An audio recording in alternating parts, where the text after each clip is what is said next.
Hey guys, it's Boomerang, and this is the review slash highlights for our war number 11, the one that most recently finished. That was yesterday on not Sunday, my bad, I'm off, Monday. So this war was kind of interesting too. We pretty much we got back to business. We dominated, and we saw the return of most 3 stars. We still missed out on a couple. I think a couple town hall 8 stars, but nothing to cry about. The enemy really didn't have much of a chance. I think it was an Indonesian clan as well. Depok T.U. This is the war that brought us 40 points from finishing clan number 2 and going on to clan number 3. So very good for us. We also made a return to 20 versus 20 wars. Yeah, I mean, we're so close to the next level clan, which gives us a 20% troop cost refund for every troop that you donate, whether it's purple elixir or dark elixir. And at the same time, we also get 10% more war bonus, like a bonus extra loot. So if you get 500,000 loot for one particular resource, that you get a 10% boost on that, which is, it's always nice. As we get up higher on the clan levels, you'll definitely see that war starts becoming even more profitable. So props to us. We still have a long way to become a clan level 5. Clan level 4 gives us a 6 troop donation limit, which is always good. A lot of people don't see much benefit to that, but it definitely allows us in the higher level town halls to be able to fill a request with just one shot, and a 20% additional war loot storage, which is not really that awesome. Clan level 5 is the big one. That's what we get one extra level on a troop upgrade. So if you have level 4 wizards and you donate it to somebody else, that donation becomes a level 5. So this is huge because a lot of us in Town Hall 9 are going to be able to donate max troops in some of the troops that we don't have. For example, golems are, if we have level 4s, we can donate maxed. Same with lava hounds. Wizards are the same case. Town Hall 8s can donate max wizards if you have level 5 wizards. So it definitely becomes a game changer. Dragons, the same thing. We're going to be able to put dragon level 5s in our CC, so for war. So definitely a huge game changer. We're a long way from that. We got one more war that we're starting today that will prop us up no matter what the result is onto clan level 3. After that, to clan level 5, we're probably looking at the better part of, I want to say 2 to 3 months, to be optimistic, particularly if we continue to do back-to-back wars. So that'll be good. So anyway, let's jump into this war without digressing anymore. We won by a comfortable margin, 9 stars. Like I say, in the war map, they dropped a lot on Town Hall 8s. I mean, we're just not able to hit us, and that's as a result of changing some of our bases in Town Hall 8 to become to incorporate anti-drag floods, but also double bombs, so that we can eliminate hog rates. And you'll see a couple in here that are just plain embarrassing from them. We missed one town hall. They had an extra town hall 9, which was kind of like a town hall 8. We missed that 3-star. We missed number 6 and number 8. So 2, but in this case it was a 20 versus 20 war, so it wasn't too bad. We were also against up at town hall 10, so that was kind of difficult. 1-star there. Sorry guys, close out of that, an accident. So let's jump into this war. The first attack I want to cover is Liam's attack on number 6. I think it's one of the first attacks. Correct. Let's find Liam. Yeah, 99% star 2. This is the second one that we cover in the past couple of videos. I want to cover because Liam was so close in this one. I mean, literally one breath away. Uses 2 lightnings and an earthquake to take out the level 6 defense. Perfect execution. Leaves him with an extra rage. Now, here's where I want to stop. The beginning of the raid, everything's going well, but one mistake. I think he makes the right cuts with the dragons. I think he drops dragons in the wrong place, though. Let's cover this right here. Drops one dragon down here, but this dragon, he drops it so far to the right of that camp, which I think is the right cut, that literally that dragon's gonna go off into that dark elixir storage, which means that dragon is gonna go nowhere close to those air defenses. He's gonna start trailing off to the corner, and that archer tower and the other one right here are just gonna start doing little damage, little by little, Dragon will do some damage, but he'll become kind of useless because he's not going to take out any key defenses. He's going to be taking out, just the crap on the outside. Then also, if he was going to do a cut like that, I would have probably opted more for this. These in the corner are always a danger. Huts are, but Huts only takes us one blow from the dragon and they're dead. But these storages have such high life points that if you are pressed for time and you're against one of those with like only a few seconds left, you're not going to be able to kill it. So definitely fix those cuts. Then the other cut that was, I would say, again, too far wide, and he starts even hit by that archer tower. It's this one right here. I also agree with the cut decision. I agree that was the right defense or the right structure. Problem is he drops first one dragon too far to the right, that dragon's gonna go off into these pumps and drops yet another one. I'm not sure what the second one was for. So basically he's gonna lose those two dragons to drift. That's what I call it, when dragons just kind of go idiots and go somewhere else. So at this point, the cuts are gonna work, they're gonna funnel his dragons, but he's left with all these defenses starting from this pump right here. Dark Elixir Drill, all that junk's gonna have to be taken out, waste time by all the dragons. And the problem is that he's only carrying 9 dragons total, which means those 3 out of the 9 are gonna become useless in the attack. So that can come into place. This could have ended up being a 1-star, but it ended up being a 299% star. He brings 4 balloons plus summon the CC to come in and destroy those air defenses. Only problem is that, like I said, it's because he loses so many dragons, he ends up being pressed for time, and as a result ends up only with a 2-star. It's a good try though. We're gonna speed it up here. Dragons are dropped well, I think. Again, one of the dragons luckily actually drifts back. Unfortunately, he's already getting hit by that rocket, so he's gonna be gone soon. That dragon's lost to drift. And the Barbarian King, I think guys, placement with Barbarian Kings and Dragon Floods, you want to use him for cleanup, but you also want to use him in an area that's going to help you either funnel or with cleanup. You don't want to just drop him here. This Barbarian King has very little effect as far as funneling, and that dragon, basically, you have excess DPS hitting that.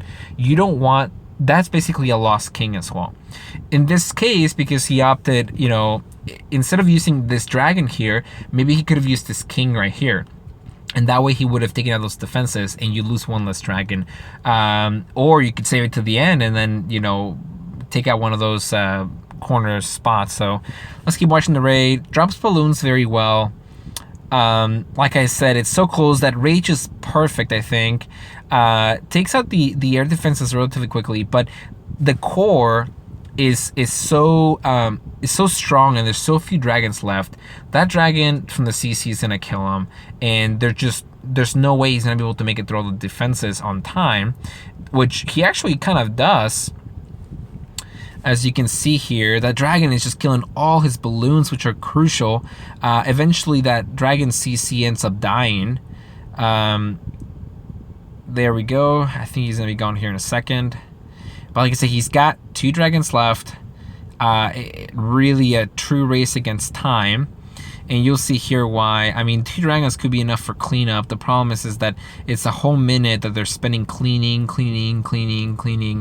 and 42 seconds. It roughly, just to give you guys an idea, pause here, 26 seconds. It roughly takes 20 seconds for one dragon to get across from this corner to this corner. It takes about 30 seconds to get from one corner down here all the way to the top. So at this point, I'm watching this raid and I was watching live. I knew this was going to be way too close. 20 seconds, especially, that's only to get across. That's not including time to destroy the thing. Literally a couple breaths away. Great try, Liam. Again, just the cuts, that was it. It's just a tiny little mistake that you made on both cuts. Without that, I think you would have been great. I want to cover a hog raid against Desert Fox, actually. So let's go find the hog raid. Where are you? This one, by number 3. So this is why, guys, we change our bases to become double bombs. My double bombs are located here between the wizard tower and the air defense and here. Actually, one of them is a double bomb. The other one is a bomb with the tiny bombs, but those are just as effective. You'll see here how long it takes him just to lure that CC out. He has to kill that defense, and he has to basically loses 2 of his hogs right away. Drops a poison spell to kill my my troops, which honestly no biggie, but at this point I was thinking if he's doing a straight hog raid, he's gonna be killed. Watch these hogs move right into the trap, and remember, double bombs, guys, it does not matter if there's a heal spell on them, it's an insta kill for the hogs. All these hogs are gonna stroll right into the trap. Boom, look at that. 1 bomb and and 4 mini bombs, that's plenty to take them out. So just watch those hogs literally evaporate in a second. Gone, and waste a heal spell, and then yet another double bomb there. A bunch of hogs walk right into the trap. Kaboom, gone, no hogs left. He's got like 2 or 3 hogs left, no heal spells left. 2 of the air defense is still standing, so that dragon's gonna be dead. Those wizards are going all the way around the base. It's just a matter of time for the cannon and the mortar to take him out. I mean, this is just, it's really a textbook defense. I think he ends up getting a 1 star, but it's a ridiculous 1 star because it's really literally just picking up the crap on the side.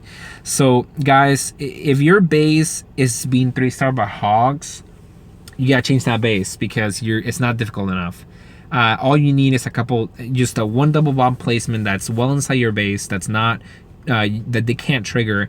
And if your base has level 6 defenses that are also difficult to get to, guys, you gotta keep your base, guys. Most enemy clients are not gonna know how to 3-star your base. And if you're Town Hall 8 and you're not getting 3-starred, that is a huge help for us, guys. I mean, it's so huge. It's almost as you're getting an extra star. So if you 3-star your first attack and you 3-star your second attack and you don't get 3-starred, you're basically getting 7 stars for our clan, guys. That, you know, that goes to help us a lot. So definitely do this. This is not just the only base that defended like this. We had a lot of bases that did the same. I think Oblivion's also defended like that, and Slossy's. So, you know, definitely. And if you need help building a base, please ask us. It's a huge help. Then the next thing I wanted to cover is GKB's attack on number 10. It was attack up. Where is it? There we go. He was attacking the Town Hall 8 as a Town Hall 7. Not the most difficult Town Hall 8. Kind of new to Town Hall 8, if you ask. But very well placed lightning spell. The air sweeper's facing the other way, so we know where he's gonna come in from. That air defense is it's level 1, so it's not gonna cause many problems. Very well placed cuts. Loses 1 dragon to the side, but that's not bad. Like I said, maybe I would have dropped the king to make a cut. Again, looking to lose 2 of these dragons a little bit to drift, but it's not terrible. The dragons are coming in very nicely. Some of them are taking some damage from that level 1 air defense, but they're all going right to the center. This is just perfect. Oh, look at all those dragons just plow through the space. It really is. It's just a matter of time. Once they get to that level 5 defense and air defense and they kill it, this raid's done. Very well done with the king there, kind of picking up some of the outer defenses so the dragons don't drift. Dragon comes out of the CC. Not sure why they put only a level 3 here when they had level 5s, but you know, that's a loss for them. All those dragons bunch up nicely just to kill that dragon, and at this point it's cleanup work for him. Very, very good raid. 3-star raid plus, you know, the bonus star for attacking up. So props to you, GKB. I think you know, I'm not sure where your base is at as Town Hall 7 goes, but you definitely have the Dragon Flood mechanics down, so you're gonna be ready when Town Hall 8 rolls around. Last raid I want to cover is Jay's raid against number 3. I think it's a go wipe. He actually missed out. He was taken down, but he was taken down a Town Hall 9, technically Town Hall 8-ish sort of. The one thing I want to highlight here, although it's not a 3-star, I want to highlight the go wipe funneling tactics. I know some of you guys are curious about how to funnel and because you got to get the core of your attack into the center. Does a nice job of killing the CC down there. He decides not to kill it. Now here's where we want to pause real quick. He starts putting his golems down. Now, here's the one thing that I kind of had an issue with this attack is the golems are going well into the center. But I see a problem though. Some of those wizards are a little too bunched up, and you get what we call excess DPS, excess damage per second. Let's say, just for hypothetical, that this barrack right here has 100 life points, and your wizard has 60 points for inflicting damage. If you put one wizard down, it takes the wizard 2 hits to kill that. If you put 2, it takes just 1 hit of each. But here's the thing, that's 60 plus 60, 120. You have an excess DPS of 20. Now, when you're tanking and go wipe with these units, with the golems should be enough to be able to tank that damage. Tanking means just taking the damage. So if you have nothing hitting those wizards, you can afford to have 1 wizard per structure to take him out. Wizards level 5s are so strong, they can take out most defenses by themselves within 2 to 3 hits. So really, guys, take advantage of that. Like I said, I don't know exactly how many hits it is. That was just a hypothetical case. But again, see here he has 2 wizards. That's going to be a loss. And those wizards are going to go off to the right. And they're lost after that. Probably that cannon might even target them. Here, place a lot of wizards. Here's probably where I have the most issue. They're gonna definitely lose a lot of the impact, and that's the thing. I know go wipe can be a little nerve-wracking because it's a very messy attack, but it's a lot about patience. If you're going up against a dragon and you don't want to deal with a dragon and go wipe, take care of it before, and then once you're coming in here, just target him. There's so many wizards here in the center. There's 1, 2, 3, 4, 5, 6, 7, 8 wizards right in the center, and those are not, you're gonna lose a lot of damage potential, and you definitely want to save that for later in the raid, and you want to make sure you're patient. It's not bad. What happens is here his king gets ahead of schedule. Let me pause here for a sec. Problem with these spaces that have open gaps, guys, like this space right here has a wide open gap, is that your golems are a little slow, and that king actually gets ahead and starts taking damage and loses his king early. Then he drops the P.E.K.K.A.s a little too far to the downside here, so he's gonna lose, I think, all 3 of his P.E.K.K.A.s, or 2 of his P.E.K.K.A.s to the side. The best way to deploy your P.E.K.K.A.s is you drop 1 and see if you funneled enough. If you haven't, you're gonna lose 1 P.E.K.K.A., but don't drop all of them at the same time. That way you have some reserve. This golem also is gonna be lost to the outside. There won't be any wall breakers to break through here. So basically, he's gonna have a good chunk of his army lose to the side. Like I said, guys, it's not a bad raid. It's just go wipe is so difficult to execute. This I thought was a perfect one to look at.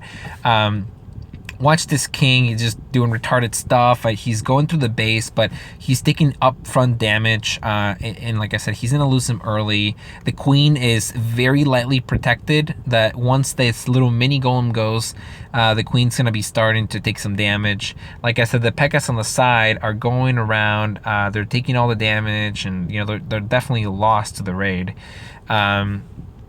So yeah, he gets a town hall nicely here, but like I said, he has no more tanking units left in the center except for that 1 golem. But it's just he was so far off that all the defenses were targeting the queen and the wizards.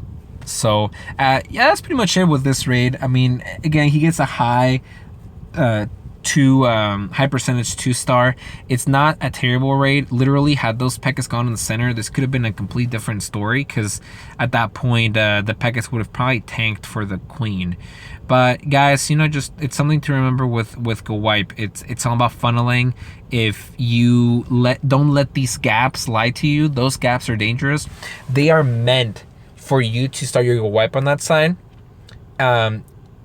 It may be easy because you may think, oh yeah, I need wall breakers for that. They're gonna just go through it. The problem is that that's meant so that your king and queen go through it first and leave your particularly if you have a rage, and leave your golems behind. And guess what? All of a sudden, your units taking damage are your royals, not your golems that they're supposed to be. So that's it. Gets a high percentage 2-star. That's it for this war, guys. I know that some of these may seem a little harsh if I'm covering yours that didn't get a 3-star. This is meant to be a learning experience, guys. I know all of us are improving, but definitely keep up the good work. So proud of this clan. We have 10 wars, won in a row. So we're definitely, we got a lot of momentum going for us. So let's keep it up, and let's keep clashing and keep winning some of those wars. Thanks for watching, guys, and take care.